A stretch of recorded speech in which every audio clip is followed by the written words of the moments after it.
ಓಂ ಶಾಂತಿ. ತಮ್ಮ ಸೋಲು ಮತ್ತು ಗೆಲುವಿನ ಇತಿಹಾಸವನ್ನು ನೆನಪು ಮಾಡಿಕೊಳ್ಳಿ. ಇದು ಸುಖ ದುಃಖದ ಆಟವಾಗಿದೆ. ಇದರಲ್ಲಿ 3-4 ಭಾಗ ಸುಖವಿದೆ, 1-4 ದುಃಖವಿದೆ, ಸಮಾನವಿರಲ್ಲ. ಈ ಬೇಹದ್ದಿನ ನಾಟಕವು ಬಹಳ ವಿಚಿತ್ರವಾಗಿದೆ. ಹೇಗೆ ಯಾವುದು ಪ್ರತಿಕ್ಷಣ ಇಡೀ ಸೃಷ್ಟಿಯಲ್ಲಿ ಆಗುತ್ತದೆಯೋ ಅದು ಪುನಃ ಪುನರಾವರ್ತನೆಯಾಗುತ್ತದೆ.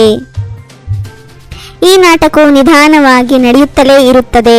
ಟಿಕ್ ಟಿಕ್ ಆಗುತ್ತಾ ಇರುತ್ತದೆ. ಒಂದು ಕ್ಷಣವು ಇನ್ನೊಂದು ಕ್ಷಣಕ್ಕೆ ಹೋಲುವುದಿಲ್ಲ.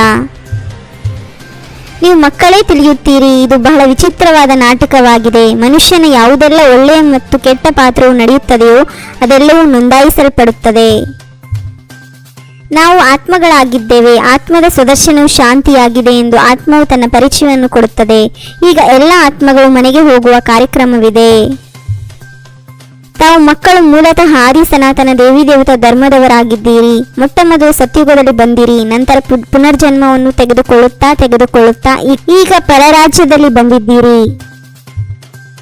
ಸತ್ಯುಗದಲ್ಲಿ ದೇವಿ ದೇವತಾ ಧರ್ಮದವರಾಗಿದ್ದೀರಿ. 5000 ವರ್ಷಗಳಾಯಿತು. ಅರ್ಧಕಲ್ಪ ನೀವು ರಾಜ್ಯ ಮಾಡಿದಿರಿ. ಅವಶ್ಯವಾಗಿ ಏಣಿಯನ್ನು ಇಳಿಯಲೇಬೇಕಾಗಿದೆ. ಈಗ ಇಡೀ ವಿಶ್ವದಲ್ಲಿ ಶಾಂತಿಯನ್ನೇ ಎಲ್ಲರೂ ಬಯಸುತ್ತಾರೆ. ಬ್ರಹ್ಮ ಮಹಾತತ್ವಕ್ಕೆ ವಿಶ್ವವೆಂದು ಹೇಳುವುದಿಲ್ಲ, ಅದಕ್ಕೆ ಬ್ರಹ್ಮಾಂಡವೆಂದು ಹೇಳಲಾಗುತ್ತದೆ. ಅಲ್ಲಿ ನೀವಾತ್ಮರು ನಿವಾಸ ಮಾಡುತ್ತೀರಿ. ಸತ್ಯುಗದಿಂದ ತ್ರೇತಾನಂತರ ದ್ವಾಪರ ಕಲಿಯುಗದಲ್ಲಿ ಬರಬೇಕಾಗಿದೆ. ಇದನ್ನು ಮರೆಯಬೇಡಿ. ತಮ್ಮ ಸೋಲು ಮತ್ತು ಗೆಲುವಿನ ಇತಿಹಾಸವನ್ನು ನೆನಪು ಮಾಡಿಕೊಳ್ಳಿ. ಸತ್ಯುಗವು ಸುಖಧಾಮವಾಗಿದೆ, ಕಲಿಯುಗವು ದುಃಖಧಾಮವಾಗಿದೆ ಅಂದಾಗ ಹೇಗೆ ಇಳಿಯುತ್ತಾರೆ? ಅದನ್ನಂತೂ ಏಣಿ ಚಿತ್ರದಲ್ಲಿ ತೋರಿಸಲಾಗಿದೆ. ಪಾವನರಾಗಿ ಏರುತ್ತೀರಿ ಮತ್ತು ಪತಿತರಾಗಿ ಇಳಿಯುತ್ತೀರಿ. ಆತ್ಮವು ಅವಿನಾಶಿ, ದೇಹವು ವಿನಾಶಿಯಾಗಿದೆ. ಆತ್ಮ ಮತ್ತು ಆತ್ಮದ ತಂದೆಯನ್ನು ನೀವು ಎಂದೂ ಸಹ ಮರೆಯಬಾರದು. ನಾವು ಬೇಹದ್ದಿನ ತಂದೆಯಿಂದ ಬೇಹದ್ದಿನ ಆಸ್ತಿಯನ್ನು ಪಡೆಯುತ್ತಿದ್ದೇವೆ.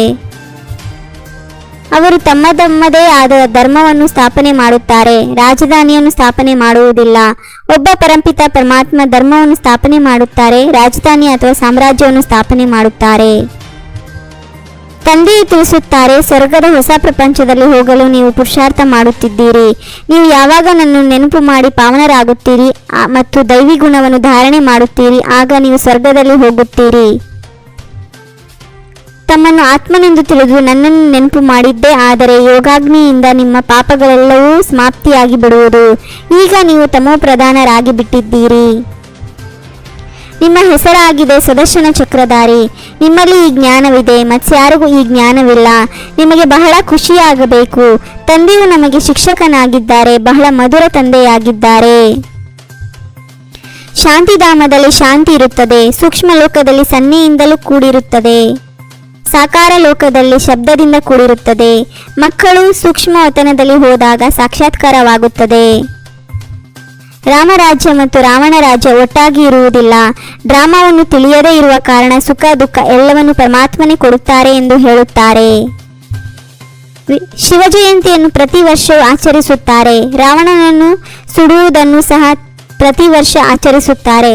ಕಲಿಯುಗದಲ್ಲಿ ಮನುಷ್ಯನು ದುಃಖಿಯಾಗಿರುತ್ತಾರೆ. ಸದ್ಗುರು ಒಬ್ಬರೇ ಆಗಿದ್ದಾರೆ.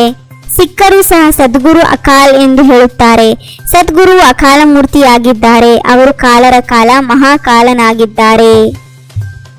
ತಂದೆಯು ಹೇಳುತ್ತಾರೆ, ನಾನು ನಿಮ್ಮನ್ನು ಸ್ವರ್ಗಕ್ಕೆ ಮಾಲೀಕರನ್ನಾಗಿ ಮಾಡುತ್ತೇನೆ ಅಂದಾಗ ದೈವಿ ಗುಣವನ್ನು ಧಾರಣೆ ಮಾಡಬೇಕು.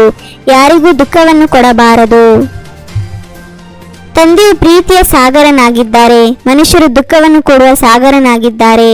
ಕಾಮ ಕಟಾರಿಯಿಂದ ಒಬ್ಬರಿಗೊಬ್ಬರು ದುಃಖವನ್ನು ಕೊಡುತ್ತಾರೆ. ಅಲ್ಲಂತೂ ಈ ಮಾತುಗಳಿರುವುದಿಲ್ಲ. ಅದು ರಾಮರಾಜ್ಯವಾಗಿದೆ. ನಿಮ್ಮ ಮನಸ್ಸಿನೊಂದಿಗೆ ನೀವೇ ಕೇಳಿಕೊಳ್ಳಿ, ನಾನು ಸ್ವರ್ಗವಾಸಿಯಾಗಿದ್ದೇನೆಯೋ ಅಥವಾ ನರಕವಾಸಿಯೇ ಆಗಿದ್ದೇನೆಯೋ? ಈ ರೀತಿ ಅನೇಕ ಪ್ರಶ್ನೆಗಳನ್ನು ಕೇಳಿಕೊಳ್ಳಬಹುದಾಗಿದೆ. ತಂದೆಯು ಸಮಾನ ಪ್ರೀತಿಯ ಸಾಗರನಾಗಬೇಕಾಗಿದೆ, ದುಃಖದ ಸಾಗರನಲ್ಲ. ತಂದೆಯನ್ನು ನಿಂದನೆ ಮಾಡಿಸುವಂತಹ ಯಾವುದೇ ಕರ್ಮವನ್ನು ಮಾಡಬಾರದು. ಬಹಳ ಮಧುರರು ಪ್ರಿಯರಾಗಬೇಕಾಗಿದೆ. ಯೋಗ ಬಲದಿಂದ ಪವಿತ್ರರಾಗಿ ನಂತರ ಅನ್ಯರನ್ನು ಸಹ ಪವಿತ್ರರನ್ನಾಗಿ ಮಾಡಬೇಕಾಗಿದೆ.